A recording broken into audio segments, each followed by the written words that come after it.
if Wall Street is to blame, how can we fix this? Well, let's go for a worldly philosopher and ask Buffett what he thinks. Not that amateur musician who lives in Omaha, the philosopher from Key West, Florida. He'd be able to help us out of this. I mean, put it in the blender and after a while it'll all go away, right? Well, a lot of serious people think that what we need is we need different, better politicians, right? We want change we can believe in, so let's bring in the new guys. And everybody has every right to be excited about the new president. You know, I voted for him too. I'm excited as you are. You got to admit it's kind of funny when they appoint a guy to head the IRS who cheats on his taxes. Don't you think that's funny? It's kind of like you think this would have even occurred to a politician that's funny. It really is pretty funny. So you come along and you start thinking, well, maybe politicians aren't going to be the solution. So who's next to the former governor of Illinois up there? You know who that is? On the left? You don't know who that is? No. Did you not see the movie Italian Job? Oh, yeah, Charlize Theron. What's her name? Charlize Theron. No, that's Charlize Theron. Oh, my fault. Right?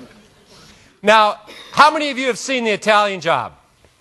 Okay, substitute teacher makes an assignment. If you haven't seen Italian Job, do so before next week. I'll give Doug some quiz questions to help you get points for that.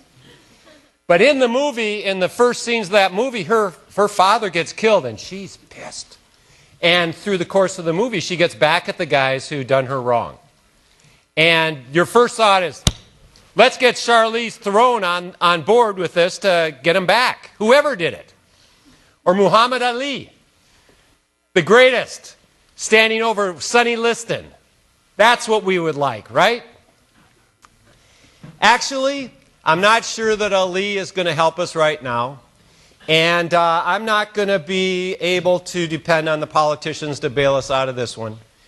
I've got to rely on the most sophisticated, most insightful philosopher of our generation, a guy named Yogi Berra. How many of you have ever heard the words Yogi and Berra together?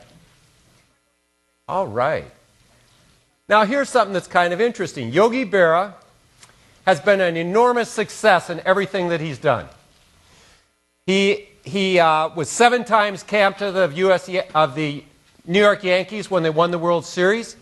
He was MVP of the American League twice. He was the best hitting catcher that's ever played the game. He was elected to the All-Century team. He's been a huge success in any business venture he's ever been involved in, and he is popularly regarded as a fool. I think we should think about that.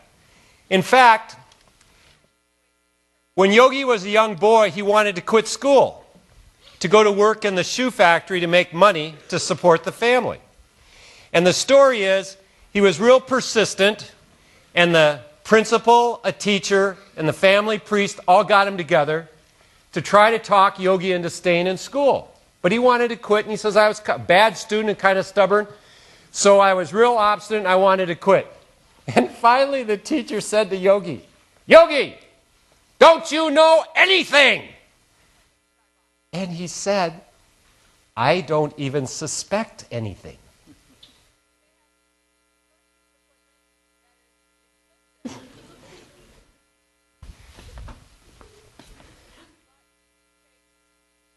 Now, if I knew how to give a talk, what I would do is I would start real slow and end up real big.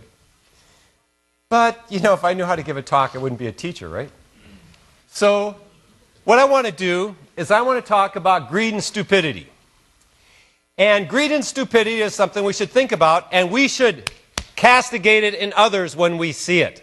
So it's real popular right now to castigate private sector greed and stupidity. Everybody is on page with that. What people aren't on page with so much is what I would call public sector greed and stupidity. We have 535 bucket lists that are getting filled up with your money.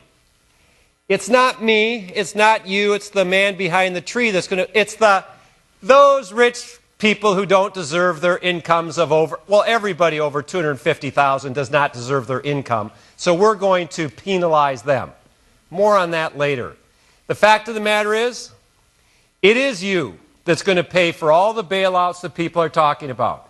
If you have someone say to you, don't worry about the bailout, you're not paying for it, they're either foolish or they're lying. So what I want to do first is to play a short clip from the depository of all that is good and informational from YouTube. I've got a clip about the subprime crisis. Now what makes this really, really annoying is that it's been on YouTube since a year ago last summer. And the comedians had it figured out way long before Wall Street had it figured out and way long before the politicians had it figured out. So this is way funnier than anything I've got to say. Trust me on that. I'll prove it as we go along. But this is a terrific clip from YouTube about the subprime crisis. So please take a look.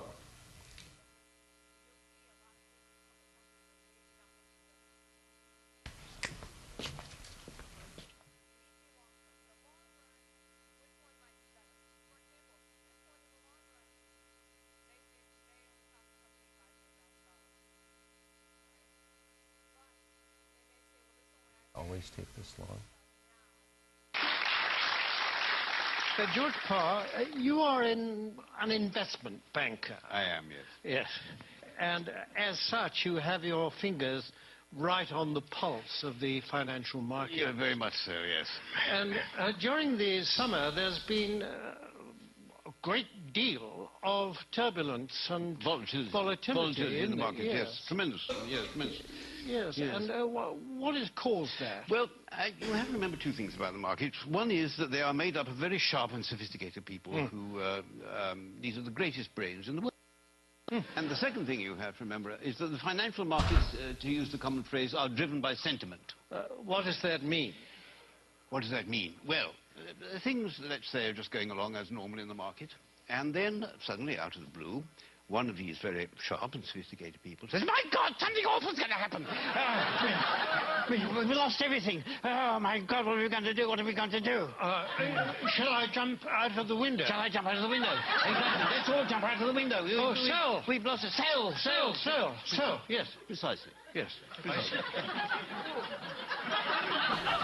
And then a few days later, this same sophisticated person says, I think things are going rather well. And everybody says, yes, I agree with you. I think we're rich. We're rich. Yes. Rich. Yes. Bye. Yes. Yes. And that's what we call market sentiment. Well, yes. Surely we are exaggerating just a bit, aren't we? Well, I don't know. I mean, in the middle of August this year, when the market absolutely plunged in London, a well-known city firm, State Street Global Markets, issued a statement in which it said, and I quote, "Market participants don't know whether to buy on the rumor and sell on the news, do the opposite, do both, or do neither, depending on which way the wind is blowing," unquote. Yes, and this is the kind of rigorous analysis that companies will pay huge salaries for. Yes, exactly. And a few days later, when the markets had gone up a little bit, the senior equities advisor on ABM Ambro Morgan said, and I quote, "We're back to happy days again."